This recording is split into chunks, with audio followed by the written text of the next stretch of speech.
bienvenue pour cette nouvelle séquence des paroles de la vie éternelle avec Marc Joseph. Nous sommes aujourd'hui le 30 janvier 2024. Le mois est presque terminé. 30 janvier 2024, c'est le 30e jour de grâce et de bénédiction que tu as à vivre avec la présence de Jésus-Christ dans ta vie. Et je suis venu te le redire afin que tu bannisses la peur de ta vie. Et alors, pas de panique, pas de déprime, pas de découragement, malgré les événements. Car Jésus-Christ est avec toi, il t'assure la victoire sur tous les événements que tu auras à traverser. Jésus a dit que si tu crois en lui, tu verras la gloire de Dieu. Si tu crois, tu verras la gloire de Dieu. C'est l'occasion pour toi de voir au travers de Jésus-Christ la gloire du Dieu le Père s'est manifestée dans ta vie. Tu vas me dire, oui, mais j'ai des difficultés, j'ai des problèmes. Eh bien, les difficultés ne sont pas là pour t'écraser, mais ils sont là pour te faire voir la gloire de Dieu se manifester. Ces difficultés sont là pour te faire comprendre que Jésus-Christ est capable de t'en délivrer. Ces difficultés sont là pour servir de témoignages, que tu puisses dire aux autres, voilà où j'étais. Par la grâce de Dieu, je m'en suis sorti. Voilà les difficultés que j'ai traversées, mais par la grâce de Dieu, j'en suis sorti vainqueur. Au lieu d'utiliser les circonstances de la vie pour te déprimer, te décourager, pour te plonger dans la désolation et de la déprime, utilise-les pour manifester la puissance de Dieu. Utilise-les pour voir la puissance de Jésus-Christ, la puissance de l'amour du Père au travers de Jésus-Christ se manifeste dans ta vie. Alors je te dis ce matin, aujourd'hui, pas de panique, pas de panique, pas de terreur, pas de déprime. Élève ton cœur à Jésus-Christ qui dit, si tu crois, tu verras la gloire de Dieu. Tu veux voir la gloire de Dieu dans ta vie. Crois à la parole de Jésus-Christ. Crois à la puissance de Jésus-Christ. Crois à la puissance de la parole du Père au travers de Jésus-Christ qui va accomplir dans ta vie des choses que tu n'aurais jamais espérées. Attention, je ne suis pas en train de te dire, il faut que tu sois le meilleur du monde, que tu sois saint, que tu sois pur, que tu sois... Non, croire à la puissance de la grâce. Bannis la crainte de ta vie, la crainte de l'enfer, la crainte de la perdition. Élève ton âme à Jésus-Christ. Ah oui, tu vas me dire, oui, mais je ne suis pas parfait. Jésus-Christ n'a jamais dit que tu devrais être parfait pour venir à lui. Il dit, venez à moi, vous tous, quel que soit votre état. Personne ne peut être ni trop bon, ni trop mauvais pour être sauvé par Jésus-Christ. Donc, arrête de t'accuser. Là, souvent, tu te reproches, tu t'adresses des accusations à toi-même, tu veux te condamner toi-même. Jésus ne te condamne pas. Il veut te sauver, il veut te pardonner, il veut te libérer du pouvoir du mal. Ah oui, mais j'ai péché, j'ai fait du mal. Oui, tu as fait du mal. Mais justement, Jésus-Christ est venu pour te libérer de ce mal, de ces puissances, de ces puissances de condamnation qui te poussent à faire du mal. Car tu es né sous la condamnation, sur une terre qui a été maudite. Il est tout à fait logique que tu produises des œuvres de la condamnation, des œuvres de la malédiction.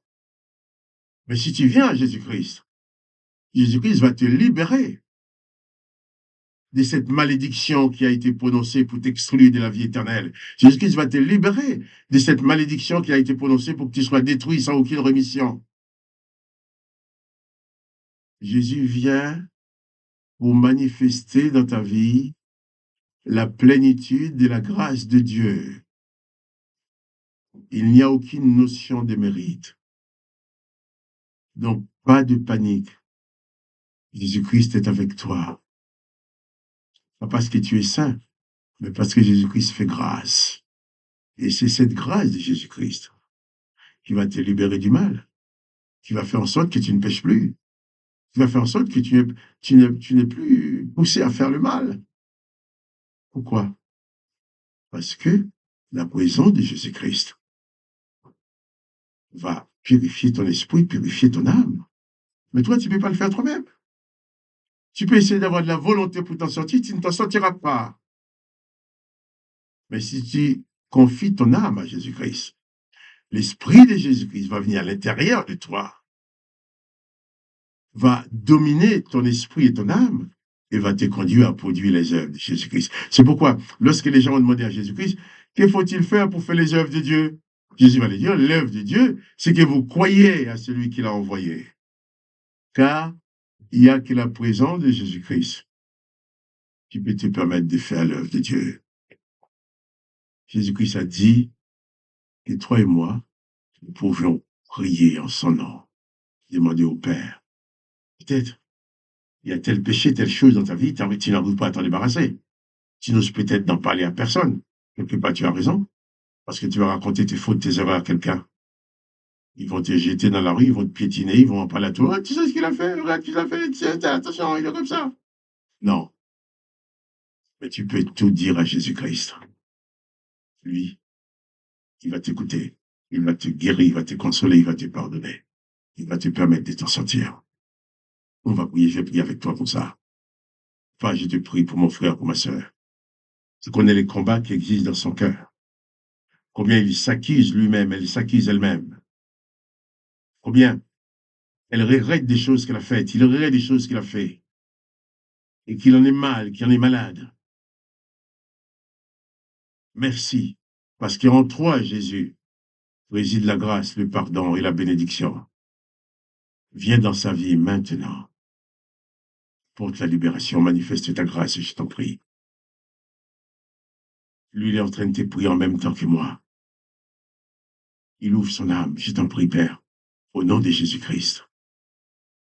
Apporte la délivrance, la consolation, la guérison dans son esprit et dans son âme, afin qu'il soit réellement libre de tout mal, libre de tout péché, et qu'il ne soit pas obligé de faire ce qu'il ne veut pas faire, mais qu'il puisse être conduit, qu'elle puisse être conduite par ton Saint-Esprit qui lui conduit dans toute la vérité, et que ta gloire soit dans sa vie. Papa, je te prie que cette prière soit accomplie en faveur de mon frère et de ma sœur, dans le nom de Jésus-Christ. Amen. Amen. Je vais lire maintenant avec toi. Hier, nous avons parlé de ces gens qui ont dit à Jésus, fais-nous un miracle. Nous, nos pères ont mangé le pain du ciel que Moïse leur a donné et que Jésus leur a dit, Amen, Amen, en vérité, je vous l'ai dit, Moïse ne vous a pas donné le pain du ciel. Et là, Jésus va leur dire dans Jean 6, verset 35, Jésus leur dit, je suis le pain de vie. Jésus leur a dit, le pain du ciel est celui, est celui qui descend du ciel et qui donne la vie au monde. Et Jésus dit maintenant, je suis le pain de vie. Celui qui vient à moi n'aurait jamais faim, et celui qui croit en moi n'aurait jamais soif. Mais je vous le dis, vous m'avez vu, et vous ne le croyez point. Ah. Jésus continue à leur dire la vérité. Je suis le pain de vie. Celui qui vient à moi n'aurait jamais faim, et celui qui croit en moi n'aurait jamais soif. Oui. Peut-être en disant on n'aura jamais faim. Pas souvent, on aura l'estomac toujours bien rempli. On aura toujours à boire. Non. Il y a des gens qui ont les ventres bien remplis, mais qui ont faim de paix. Ils ont faim de grâce, ils ont faim de pardon, ils ont faim de bénédiction. Le ventre bien rempli ne fait pas le bonheur. Vous me direz, ça y participe, parce que quand on a faim, on n'a rien dans le ventre, c'est pas agréable. Mais Jésus dit, lui, il leur avait déjà dit, il ne faut pas travailler pour la nourriture qui périt, mais travailler pour la nourriture que Jésus donne. Et Jésus dit maintenant qu'il est lui-même le pain de vie. Et celui qui vient à lui n'aura jamais faim, celui qui croit en lui n'aura jamais soif. On peut avoir peu à manger, mais être heureux, être en paix, être dans la joie, parce qu'on a l'âme bien gardée, l'esprit bien gardé dans la présence de Jésus-Christ. Nous mangeons pour nourrir nos corps, toutes sortes qu'on nous donne, la viande, le poisson, du pain, tout ce qu'on veut. Selon les régions où on se trouve, on mange beaucoup de choses. Mais tout cela nourrit le corps, mais ça ne nourrit pas l'esprit. Et souvent, il y a des gens qui mangent très bien, après avoir bien mangé, ils tombent, ils meurent. Ou après avoir bien mangé, ils sont quand même dans la déprime, dans le découragement. Pourquoi? Parce que le corps est nourri, mais l'esprit est affamé. Le corps est nourri, mais l'esprit n'est pas nourri. Alors, le corps est bien costaud, bien fort, mais l'âme et l'esprit tombent en défaillance. Alors on dit, mais c'est bizarre, il a tout pour être heureux, il a la voiture, il a la femme, il a la maison, il a tout, et puis il est quand même malheureux. Oui, il est malheureux parce qu'il n'a pas l'essentiel. L'essentiel, c'est la présence de Jésus-Christ qui nourrit ton âme, ton esprit. Ah, le corps que tu vois, c'est pas toi. Moi, ce que tu vois là dans l'écran, c'est l'image de mon corps, mais ce n'est pas l'image de ma personne. Car je ne suis pas mon corps, et mon corps n'est pas moi. Tu n'es pas ton corps, et ton corps n'est pas toi. Ce corps, c'est tout simplement une dimension matérielle que tu as pour te manifester dans ce monde matériel. Mais un jour, tu vas t'en débarrasser comme un vieux vêtement sale. Et tu seras même content de t'en débarrasser. Et Jésus ne parle pas du corps, mais il parle de ton esprit. Tu es d'abord un esprit. Tu es tout simplement un esprit qui utilise un corps pour se manifester dans le monde matériel. Tu es tout simplement un esprit qui habite dans un corps. Mais une fois que tu quittes le corps, eh bien, les cadavres tombent par terre. On dit que tu es mort, mais non, tu n'es pas mort. Au contraire, tu t'es libéré de ce corps qui t'a conduit à vivre tant d'épreuves, tant de douleurs, de ce corps que tu as utilisé pour te manifester. Jésus veut que nous nourrissions nos âmes, nos esprits de sa parole, de sa présence. Et avec la présence de Jésus, ton esprit ne tombera jamais en défaillance. C'est pourquoi Jésus dit, je suis le pain de vie, dit-il. Je suis le pain de vie. Jésus-Christ dit, celui qui croit en lui n'aura jamais faim. Ton âme n'aura jamais faim. Ton âme ne sera jamais affamée. Ton esprit n'aura jamais faim. Et quand l'âme et l'esprit sont en bonne santé, le corps est en bonne santé. Il y a une certaine maladie qui se manifeste au corps, dans le corps, parce que tout simplement l'esprit est malade. Donc, celui qui vient à Jésus-Christ n'aura jamais faim. Celui qui croit en Jésus-Christ n'aura jamais soif. Parole de Jésus-Christ. Alors je t'invite à venir à Jésus-Christ. Comme j'ai dit hier, personne ne peut être ni trop bon, ni trop mauvais pour venir à Jésus-Christ. Jésus, venez à moi, vous tous, tout le monde, venez, venez, venez, il appelle. Il veut donner à chacun de nous, à toi, à moi, le pain de vie. Réponds seulement à l'appel de Jésus-Christ et sois sauvé. Sois sauvé de toutes les malédictions.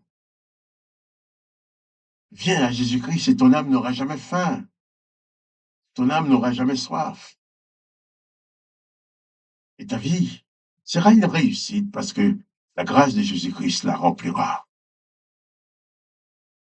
Alors, fais-le. Si tu n'as jamais demandé à Jésus-Christ de venir habiter ta vie, fais-le maintenant. Et tu verras la gloire de Dieu dans ta vie. Et tu pourras, comme moi, dire tous les jours, gloire au Père, gloire à Jésus-Christ et gloire au Saint-Esprit. Que le nom du Père soit glorifié, que le nom du Fils, Jésus-Christ, soit glorifié, et que toi, tu sois richement béni pour la présence de Jésus-Christ. Et quant à moi, Marc-Joseph, je te rappelle seulement, si tu aimes la vidéo, collabore avec moi pour la publication. Partage la vidéo avec tes connaissances, tes amis. Cliquez sur tu aimes, sur j'aime, en sorte qu'elle soit proposée à d'autres personnes qui ne connaissent pas. Et puis, si tu as un sujet à cœur et tu voudrais que je traite aussi dans une vidéo, écris-le-moi dans les commentaires. Je me ferai un plaisir de le traiter comme un numéro spécial. En dehors de cette vidéo, de cette émission de tous les jours, je mettrai en plus un autre jour. Ça fera un jour avec 2 émissions pour traiter les sujets que tu as proposés. Alors, pas de panique. Jésus-Christ est avec toi. Souviens-toi et n'oublie jamais ça. Que la paix de Jésus-Christ soit dans ta vie. Et je te dis à demain pour les paroles de la vie éternelle.